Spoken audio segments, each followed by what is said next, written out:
كانت العربان يا بوي لالي نار يا بوي. This episode was produced in Arabic and translated and dubbed into English.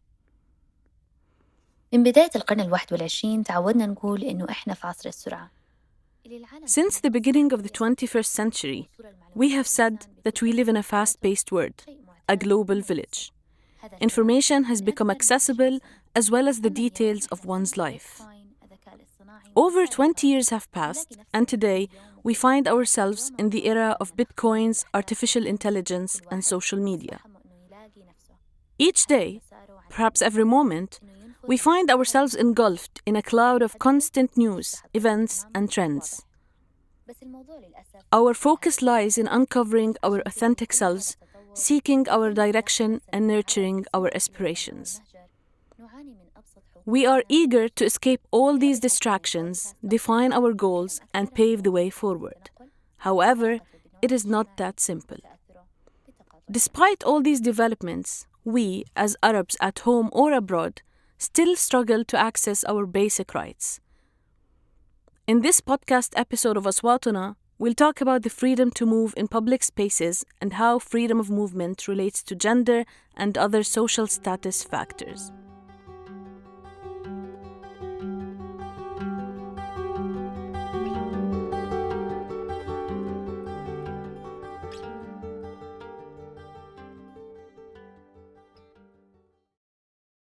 خلال السنوات الأخيرة كثير من أصدقائي اليمنيين For many years, many of my Yemeni friends, especially young artists, have recently immigrated. While talking to them about their lives abroad, I cannot help but recall what one of them once said. For the first time, I walk in the street feeling safe, a feeling I had not experienced for years in Yemen. If you are Yemeni, this is not an exaggeration. You are more likely to feel safe in another country than in your own, away from the physical harm caused by war or armed conflict. However, this is not the topic we're addressing today. Let's discuss freedom of movement in a fairly stable context. For instance, a passport issued by most northern Yemeni governorates holds no value, as most flights are only available from airports in southern cities. Southern airports refuse to acknowledge passports issued from the north, even if you possess a visa from the destination country and have already purchased an airline ticket using the same passport and from the same company. On the other hand, Sana'a Airport only resumed operations last year, after a pause of more than 7 years, offering limited flights to a single destination, which is Amman, Jordan, until the date of production of this episode. Given the high demand for these flights, the monopoly over them has intensified, particularly as flights and available seats are rarely accessible. As a result, the only solution is to travel overland to one of the southern cities to obtain a passport. The journey to issue a passport from Sana'a in the north to Aden in the south takes at least 12 hours. The roads are rough and unsafe, and the situation can become even riskier depending on your family name. For girls or women, the situation becomes exponentially more complicated, often on the verge of being impossible in many cases, particularly following the recent security regulations implemented by the northern Yemeni government. These regulations mandate that any woman under the age of 40 must obtain permission from the Ministry of Interior to travel without a mahram, which is a close male relative. This permission can only be issued with the approval of the husband, father, brother, or a close relative in the absence of the father, for instance, an uncle or nephew. The situation could potentially become even more difficult if the relative isn't very close.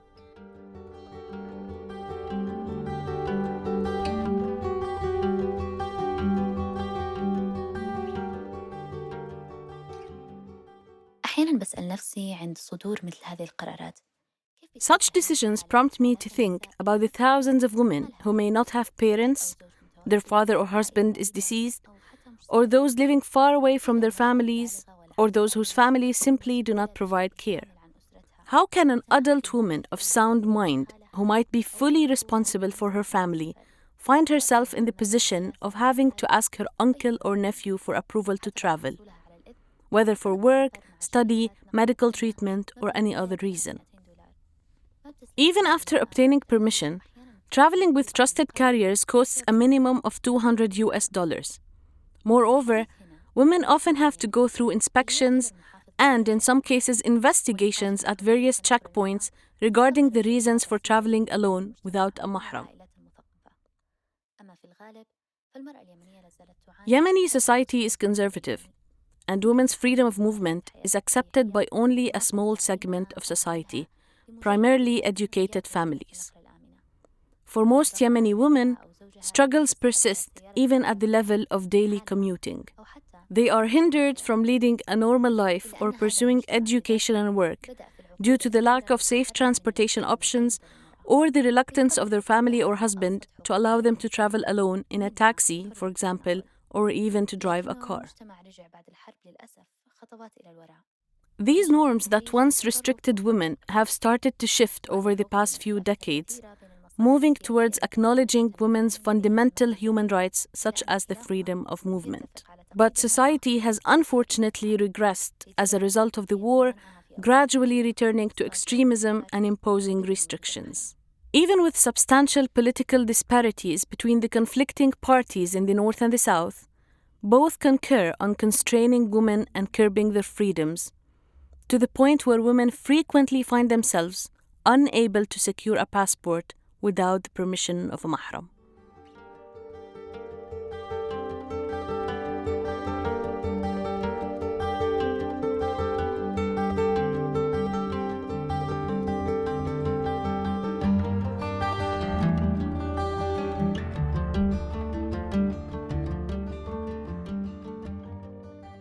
الحروب والنزاعات.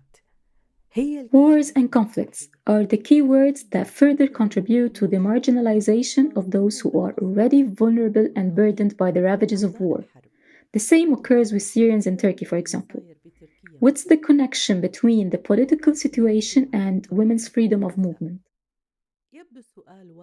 This question can be wide and quite surreal, but this is indeed the reality for both women and men in Syria's neighboring countries. Turkey shares its northern border with Syria and has a significant number of displaced people. I say displaced people and not refugees because up to this day, these individuals do not possess documents confirming their refugee status in Turkey. Instead, they are referred to as guests. Pay attention to the word guests here. These guests are restricted from moving between Turkish cities without security clearances and permits. Renting houses outside the government-designated census areas is prohibited for them. They're required to pay taxes to the government similar to Turkish citizens, but at the same time denied the opportunity to obtain work permits that secure their employment rights. Their hearts race when they witness street conflicts, fearing that one of the parties involved might be Syrian, leading to increased racism or new regulations against them. Should these guests acquire Turkish citizenship, it becomes similar to a gift that can easily be revoked, based on the prevailing sentiment of the ruling party. They drive cars with license plates different from those of Turkish cars, so that they stand out even on the streets. Despite soaring rental costs, these guests are reluctant to approach the police with complaints, fearing potential issues that could result in deportation to a country immersed in turmoil. These guests are even denied the right to own houses they can afford to live in, but they are permitted to establish factories and businesses that must employ Turkish labor. This is mandated for all project owners, even if it is as modest as a small restaurant.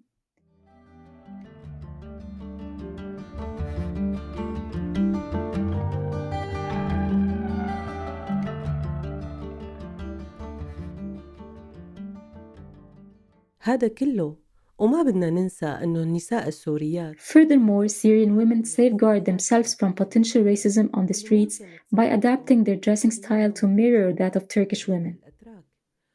This change is easily noticeable the moment you step onto the street. Syrian women wear the hijab or even dress like Turkish women. Moreover, they refrain from speaking Arabic in public for fear that their words might be overheard by a Turkish individual harboring ill feelings towards their presence as guests in his country. Regarding freedom of movement in Lebanon, the topic could be discussed indefinitely. Syrians living in Lebanon have not even been granted the label of guests. Instead, they are viewed as burdensome visitors to the country and its people, individuals who have been consuming Lebanon's resources and oxygen. They have used up its electricity and eroded its streets, according to a prominent Lebanese journalist. For Syrians in Lebanon, acquiring identity papers is an elusive goal, and renewing their residency is equally unattainable.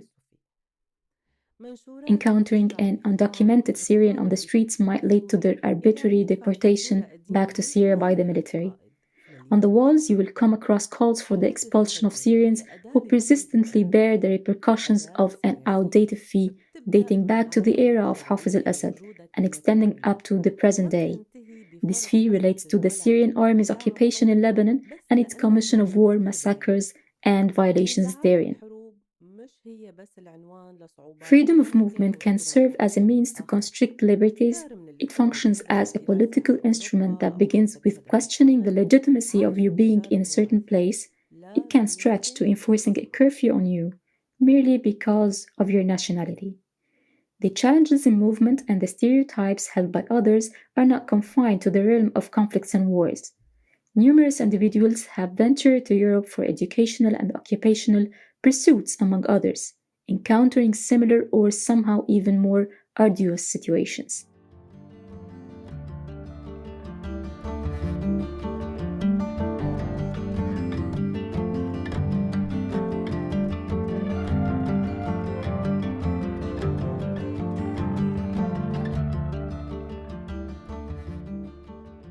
في أوروبا عموماً حرية التنقل بمعناها التقني. In a general sense, freedom of movement within Europe is not beset by technical, logistical, or service-related difficulties. Excellent transportation infrastructure is accessible in most locations, especially when compared to the Arab world, where I used to live and was confronted with these challenges. Moving within my home country was an everyday ordeal. Returning to the subject of migrant movement in Europe, the experience varies and is based on numerous factors: the country of migration and visitation. Today, I will share my personal experiences as an Arab, Muslim, immigrant, and veiled woman residing in Europe. A quick Google search will uncover numerous news articles and stories about women and girls who have encountered instances of hate on the streets, buses, and public spaces. Reports are abound of individuals or groups with racist tendencies hitting on girls as they walk along, pulling at their hijabs, or subjecting them to various forms of assault. These acts of mistreatment gradually contribute to limiting women's safe access to public areas. It is very important to examine these experiences through a gendered perspective. Although the gender perspective is very important, these things don't only happen because the victims are women. Experiences of discrimination, racial abuse, and instances of violence during daily commutes stem from the intersection of various factors beyond gender, including race, ethnicity, religion, and skin color. Since our identities have different facets, it would be inaccurate to attribute these experiences solely to one factor, given that the issue is far more complex. Let's strip down these layers and factors step by step to gain a clearer understanding of the issue. To begin with, why are Muslim women, particularly those who wear hijab, more vulnerable to become victims of hate crimes than their male counterparts? This is often because these women prominently display a visible sign of their religious identity. Although instances of hate directed towards women in public spaces are not a new phenomenon, There has been an increase in these incidences following 9/11.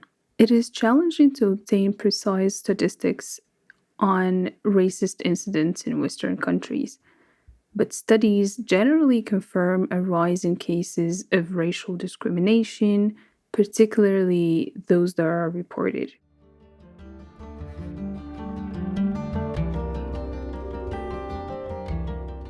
اعتماداً على بحث انعمل بين ديسمبر One study conducted between December 2014 and December 2015 focused on the impact of Islamophobia and hate crimes against Muslim women in 8 European countries. It unveiled that both the media and public opinion frequently perpetuate stereotypical perceptions of Muslim women. In many European countries, women are often depicted in so called dualistic frameworks, either as oppressed and overpowered or as potential security threats to the state.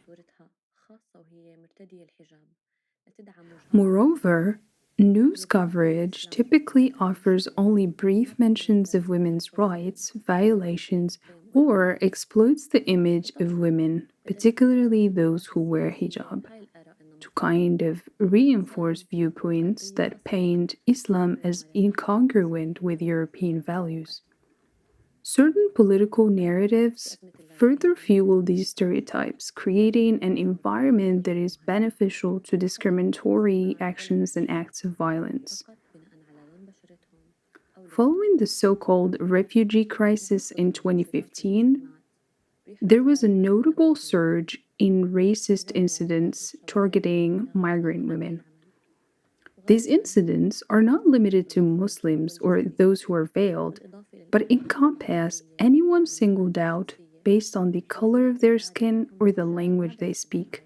Instances of violence against migrant and Muslim women often unfold in public spaces, including transportation, streets, markets, shops, and workplaces.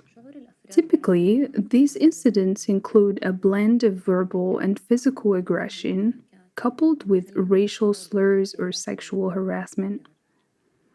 The perpetrators are usually men and familiar to the victims, which makes it challenging to predict who might be the next perpetrator in a street full of people. These encounters have instilled profound fears and anxieties for women and cast a shadow over their daily lives. The pervasive feeling of insecurity within public spaces, coupled with restricted social and spatial mobility due to such transgressions, makes these women constantly navigating their everyday decisions around them. Immigrant women are compelled to seek out safe havens wherever they go. Frequently, they find themselves in situations that demand concealment or a change of their religious or ethnic identity. This adaptation can lead to avoiding behaviors or circumstances that might attract unwanted scrutiny or attention.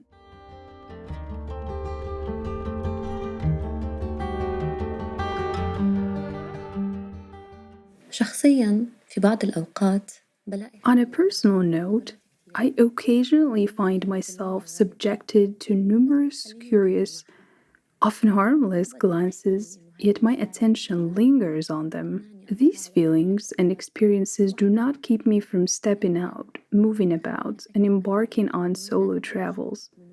However, they prompt me to contemplate where I should walk cautiously and where I can navigate freely, as well as when those inquisitive gazes might turn into aggression. Such alertness makes it difficult to relax and redirect my focus towards my surroundings and those nearby. I often keep my distance as much as possible from the metro, not due to my prior fear of harassment, as was the case in my home country before relocating to Europe. Now, I'm dealing with a new layer of worry and uncertainty linked to where I am. Nonetheless, I know now that there are laws to prevent this, and seeing the police taking action in videos, catching those who did wrong, and even hearing apologies from the perpetrators, this gives me some comfort. These actions assure me that such incidents are less likely to become commonplace or to occur without consequences. This is a stark contrast to the normalization of harassment incidents and their alarming scale in our Arab countries. The goal here is not to praise police forces anywhere in the world, as much as its goal is to talk about the importance of reporting these cases and taking reports more seriously and more firmly. In today's episode, we aim to explore freedom of movement from an intersectional viewpoint and grasp the unique aspects of each context. We looked at the various restrictions in place and explored where these issues come together, highlighting their collective nature. Through personal stories, we hope to connect with many of our listeners. Thank you for tuning in to this episode, prepared and written by Sarra Abdelrahman, Linda Bilal, and myself, Bayan Arouri.